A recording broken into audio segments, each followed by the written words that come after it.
Welcome on board the Rich Planet Starship, broadcasting from somewhere high above the Earth. I'm Richard D. Hall. On the 21st of February, I went to Wandsworth Prison to visit Muad'Dib, also known as Anthony John Hill. As of today, the 4th of March 2011, he has spent over 140 days in prison and has not been convicted of anything. Muad'Dib lives in Ireland and in 2007 produced a very compelling film called 7/7 Ripple Effect. The film casts huge doubt on the official story of the 7/7 London bombings of 2005 and shows quite clearly that the alleged suicide bombers were probably innocent and most likely set up by intelligence services to take part in a mock terrorist training exercise by playing the role of suicide bombers. Incidentally, several other films have also been produced casting massive doubt over the official story. None of these films have been shown on mainstream television. A terrorist drill was taking place at the exact locations and the same times where the supposed suicide bombs were detonated. The evidence points to a false flag terrorist attack organized by the authorities who planned the terrorist drill. Yes, you heard that right, folks. Our own intelligence services, who are supposed to protect us, are perpetrating acts of terrorism and murdering their own people. Let's just say that again for anyone who didn't quite catch it. Our own intelligence services, who are supposed to protect us, are perpetrating acts of terrorism and murdering their own people. And one more time for luck. Our own intelligence services, who are supposed to protect us, are perpetrating acts of terrorism and murdering their own people. The evidence which supports this statement is abundant, which is why the authorities have dodged an inquest into what actually happened on 7/7. The current investigation into 7/7 is not an inquest into what happened, and is not an inquest into whether the alleged bombers were guilty. It is a complete smokescreen, where certain evidence is not being allowed into the court, such as the clearly doctored single frame of CCTV footage put out by the authorities to try and place the alleged terrorists at Luton train station at a particular time.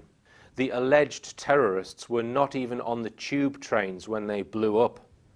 Do 10 minutes of research and you will find that at least 2 of the alleged bombers were murdered by police marksmen near Canary Wharf because they missed the train at Luton and were late for the mock terrorist training exercise they had agreed to take part in.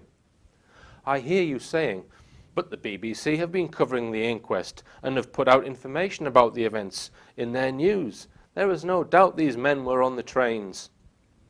Let me clarify this point. The BBC has put out lies, lies, and more lies about the 7/7 bombings. For those of you still clinging to the notion that Islamic terrorists perpetrated this act, here's a little factoid for you to chew on while watering your pot plants. At the current so-called 7/7 inquest, the authorities have not provided any clearly recognizable CCTV footage of any of the alleged terrorists at King's Cross or any other tube station, platform, walkway, or on the tube trains themselves on the day of 7/7 before the explosions occurred. Let's just repeat that so it sinks in.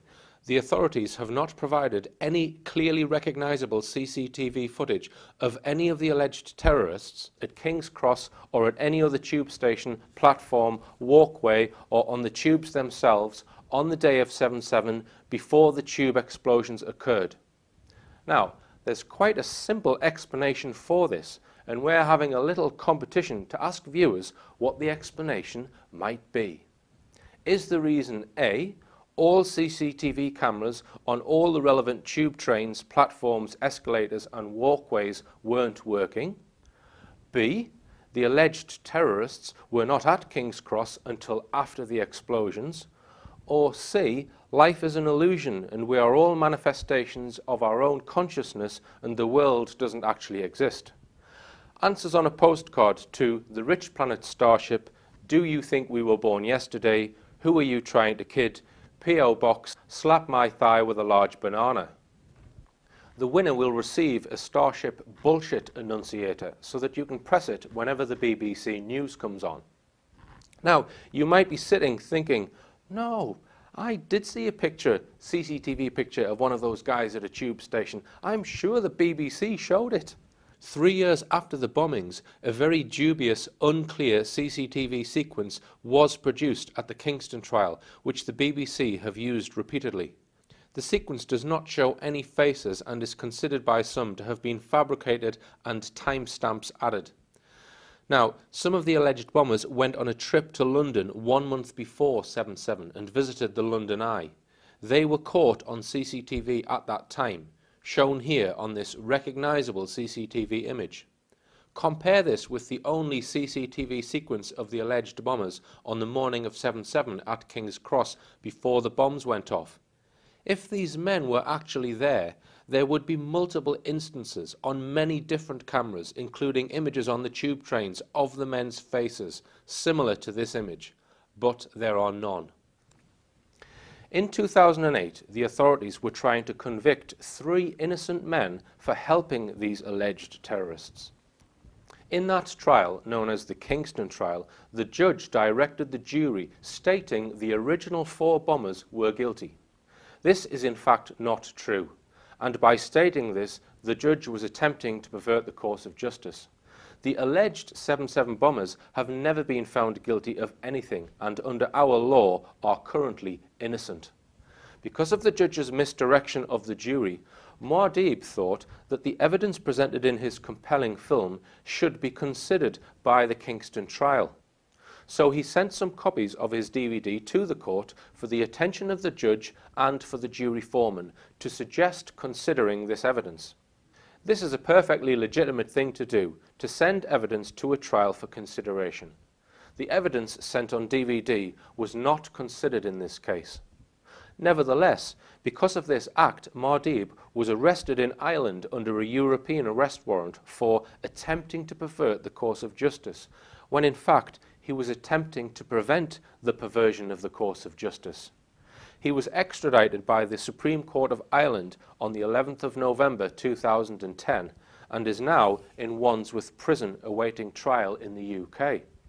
He has spent over 140 days in prison and has not been convicted of anything, and all he did was send his DVD to a court, which they ignored. His trial date is set for the 8th of May 2011, and he has applied for bail several times.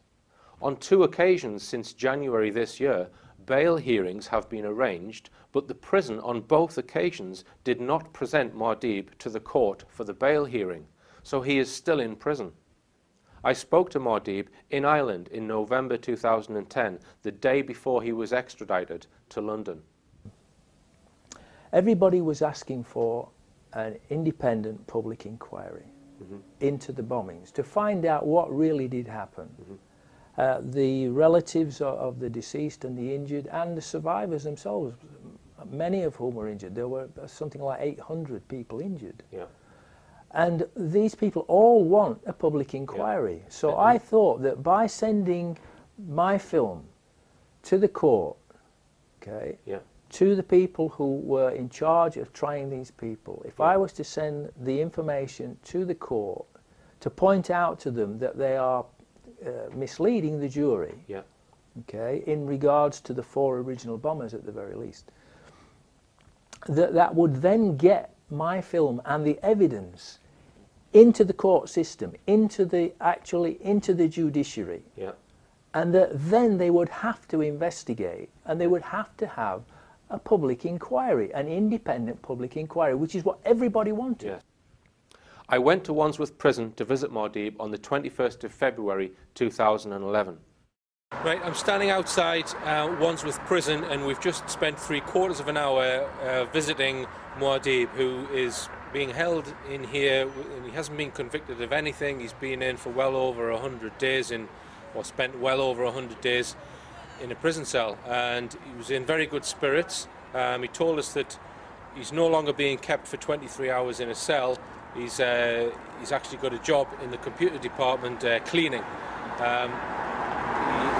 He told us that he was going to be challenging the Crown's jurisdiction over him, that that was going to be the first part of his defence. Now, he also told us a few things. He said that we asked, was he sharing a cell? He said he was. There was 2 people to a cell in bunk beds, and he said that he'd been in sharing cells with different people, and the person that he was currently sharing with, they have a television in the room, so he is able to watch the news. However, the person he's sharing with watches all the junk TV, so he watches Coronation Street and all the soaps, and he rarely gets a chance to see the news, but he occasionally does. So he seemed in very high spirits, quite incredible considering the circumstances. He explained to us that he's had 2 bail requests now, and the court has arranged to hear his bail requests twice, and both times the prison has failed to transport Muad'Dib to the court for his bail request to be heard, and this has happened twice, which I think is very, very unusual, and I think they're just putting it down to administrative errors. So it appears that they're trying to keep him in here for as long as they can. For whatever reason, they're trying to string this out as long as they can, which is preposterous when you consider what he actually did. He sent a DVD to a court to be considered as evidence, and he spent, I think it's over 130 days inside now, and he's been convicted of nothing. So let's just hope he gets a jury, a fair jury, which will come to the conclusion that he was not trying to pervert the course of justice, he was trying to tell the truth.